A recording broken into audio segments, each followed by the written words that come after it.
हमें लोगों की सुविधाएं देखनी चाहिए। तो उन्होंने चलो ये खोल दिया चौंतरा में, मैं इसका विरोध नहीं करता। ठीक है, लोगों को असुविधा हो रही है, लेकिन अफसोस इस बात का है कि वहाँ पे जो एक किसान भवन की बिल्डिंग थी उसको किराए पे लिया गया और उसी को मॉडिफाई किया गया। आपने एक सुविधा दी, एक फसल बोई और दूसरी फसल को आपने काट दिया। आपने एक सुविधा वापस ले ली किसानों की, जहाँ पे शादियाँ होती थी, जहाँ पे कोई मीटिंग्स होती थी किसानों की, आपने वो सुविधा नहीं दी। तो मैं समझता हूँ कि माननीय मुख्यमंत्री के ध्यानार्थ हम इस बात को लाएंगे। ऐसे कार्य हम ना करें। ऐसे आप देखेंगे बुशरेडी में सब तहसील है, जब आपकी बिल्डिंग नहीं है, जब भी कोई घर बसाया जाता है तो सबसे पहले हमें उसका वो घर बनाना पड़ता है। अगर बिल्डिंग नहीं होगी आपकी तो आप वो ऑफिस तो तभी भी उठ सकता है जब हमने कोई बिल्डिंग को किसी डिपार्टमेंट के नाम पे कर दिया, तो एक राइट बन जाता है, लीगली राइट बन जाता है। और डिपार्टमेंट जो है वो लीगली बाउंड भी होता है। डिपार्टमेंट जो है उसको उठा भी नहीं सकता। तो आज आप किसी की एक किराए की तरह, जैसे हम किराया आज यहाँ पे लेते हैं बिल्डिंग, कल मैं उसको किराया अपना बदल सकता है, किसी और बिल्डिंग में ले सकता हूँ। तो इस तरह के काम उन्होंने किए हैं। जो जोगिंदरनगर की जनता को जो स्थायी और एक विज़न के साथ जो काम करना चाहिए था वो उनमें नहीं दिखा। मैं देख रहा हूँ बहुत सारे क्षेत्रों में चाहे वो फगला माकन का रोड था, जो मैं ढोल में गया, मैंने वहाँ पे कुछ डिस्कस किया लोगों से कि आपकी बेसिक नीड्स क्या हैं। तो उन्होंने कहा ये 3 किलोमीटर रोड बनेगा, हमारा 1 ही किलोमीटर का डिस्टेंस खत्म हो जाएगा। तो विजनरी काम नहीं हुए, आज वो काम हम कर रहे हैं, जिसका श्रेय हम माननीय मुख्यमंत्री को देते हैं। 2017 में मैं ये कहता हूँ सिर्फ उन्होंने इंस्टीट्यूट लाने का सपना नहीं दिखाया था, उन्होंने सपना इंस्टीट्यूट लाने का दिखाया था, चाहे वो टेक्निकल है, चाहे वो एकेडमिक है। उसके बाद उन्होंने सपना दिखाया था कि यहाँ जोगिंदरनगर में हम हॉस्पिटल भी एक अच्छा हॉस्पिटल लाएंगे, और जैसे यूरोपियन कंट्रीज़ में जो मेडिकल फैसिलिटीज़ होती हैं उस तर्ज पे हम जोगिंदरनगर में फैसिलिटीज़ देंगे। वो भी उन्होंने नहीं लाया। और उन्होंने कहा था कि युवाओं को हम विदेश भी ले जाएंगे।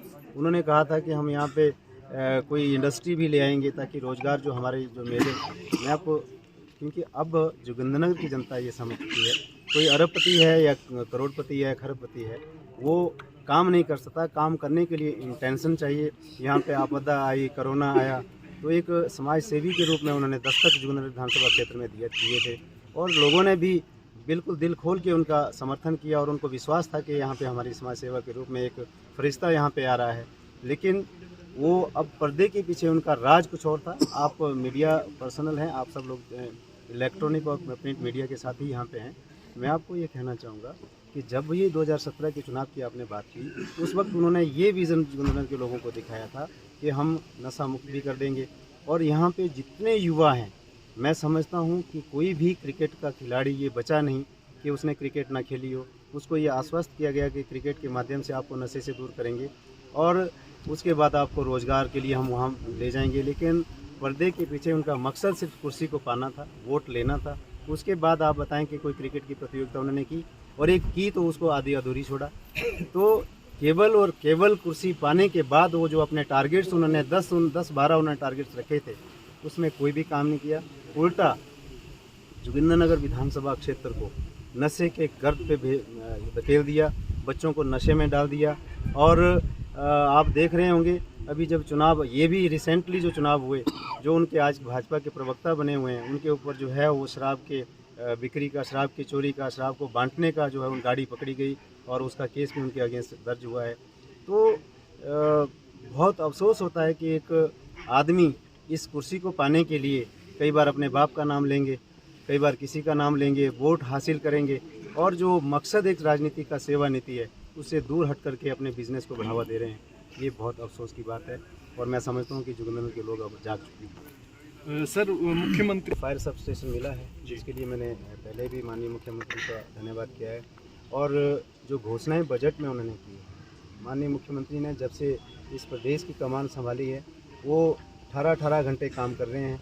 और मैं ये समझता हूँ कि कांग्रेस पार्टी में जो एक पहली दफ़ा एक ऐसे व्यक्ति मिले हैं जिन्होंने ज़मीनी स्तर पे काम किया है, और आज उन्होंने जो वर्ल्ड बैंक, नीति आयोग, ये किसी प्रदेश के मुख्यमंत्री कितने शॉर्ट टर्म में अगर प्रशंसा कर रहे हैं तो वो माननीय मुख्यमंत्री ठाकुर सुखविंदर सिंह सुक्खू हैं। और हिमाचल प्रदेश की जनता के लिए ये एक बहुत बड़ी बात है।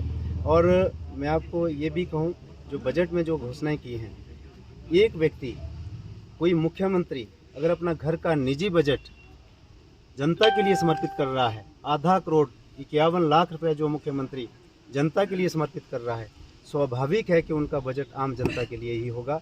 और इसका परिणाम आप देख रहे होंगे, गांव में जो एनटीटी वो कोर्स करते हैं, वो बच्चे एनटीटी कोर्स करते हैं जो मध्यम परिवार के होते हैं, उन्होंने एनटीटी के लिए जो 6,500 जो वैकेंसीज जो है उनको एंटाइटल किया कि वो प्री नर्सरी क्लासेस पढ़ाएंगे। ये बहुत बड़ी बात है आम जनता के लिए। और ये भी बहुत बड़ी बात है आम जनता के लिए कि मनरेगा की दिहाड़ी भी बढ़ा करके 300 रुपये कर दी।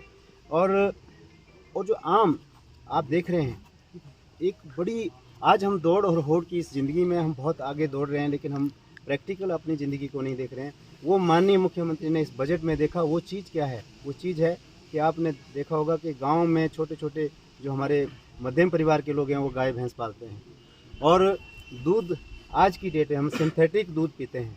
बाज़ार में हम अपने बच्चे बहुत बढ़िया बढ़िया थैलियाँ दिखा करके उनको हम देते हैं, जो हम उनके साथ धोखा कर रहे हैं। तो माननीय मुख्यमंत्री ने इस दर्द को समझा और दूध का समर्थन मूल्य पहली बार जो दिया, ये माननीय ठाकुर सुखविंदर सिंह सुक्खू जी हैं।